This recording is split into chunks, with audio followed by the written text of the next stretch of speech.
press the bell icon on the YouTube app and never miss another update.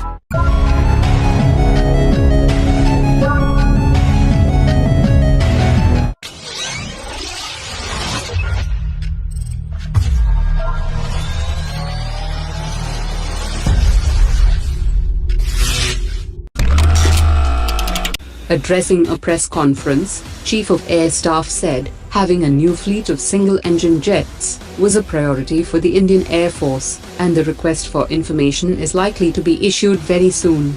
Another top official of the Indian Air Force told that the request for information to kickstart the acquisition process will be issued this month. The fighter jets will be produced jointly by a foreign aircraft maker, along with an Indian company, under the recently launched strategic partnership model to bring high-end defense technology to India. Swedish defense giant, Saab, and Indian company, Adani Group, had announced a collaboration, mainly for the contract for the single-engine jets. US defense firm Lockheed Martin is also seen as a major competitor for the deal. Chief of Air Staff has said that Indian force is giving priority to the single-engine fighters, as the twin-engine fighters will cost more. Currently, Indian Air Force has 33 fighter squadrons, against required strength of 42. In September last year, India had signed a deal with the French government for purchase of 36 twin-engine Rafale fighter jets, worth 59,000 crore rupees, and the Indian Air Force was keen on a follow-on order of 36 additional Rafales. On the fifth-generation fighter aircraft project with Russia, he said that a high-level committee has submitted its report to Defense Ministry, which will take the further decision. The Air Chief also said that the Indian Air Force will consider procuring the Predator unmanned combat aerial vehicle. The Defense Research and Development Organization has handed over its technology to a defense firm to manufacture bulletproof jackets for the armed forces.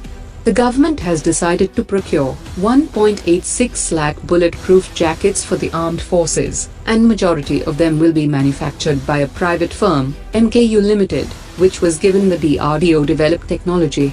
At an event held yesterday, the DRDO and MKU Limited also exchanged license agreement and other related documents.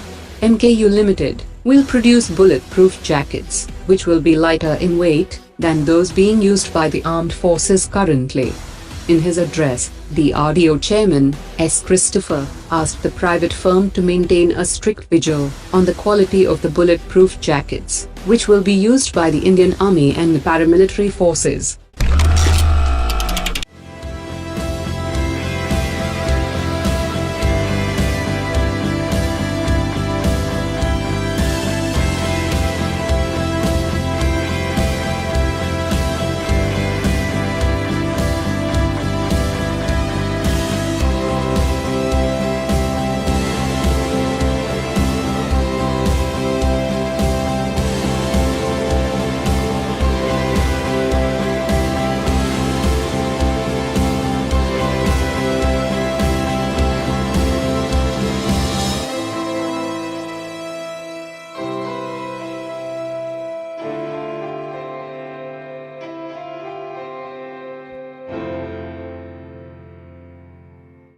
The Consul General of Islamic Republic of Iran recently spoke on India-Iran cultural ties. He said that Iran shares a very good relationship with the Indian government, and there is tremendous scope for growth of solid cultural and people-to-people ties, besides the vast opportunities in trade and commerce.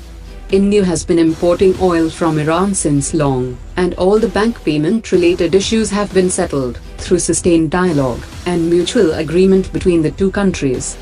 Both India and Iran stand to gain the most from each other, and both have immense potential in terms of skilled workforce, flourishing businesses, strong cultural heritage, and abundant natural resources, which are being tapped for stronger ties.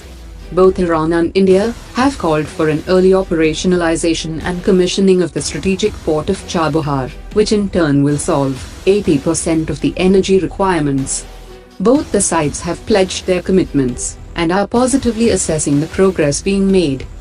The commissioning and active participation of Afghanistan, India and Iran in the port project is a win-win situation for the countries, as it will become an engine of growth for the complete geographical region of the partnering nations.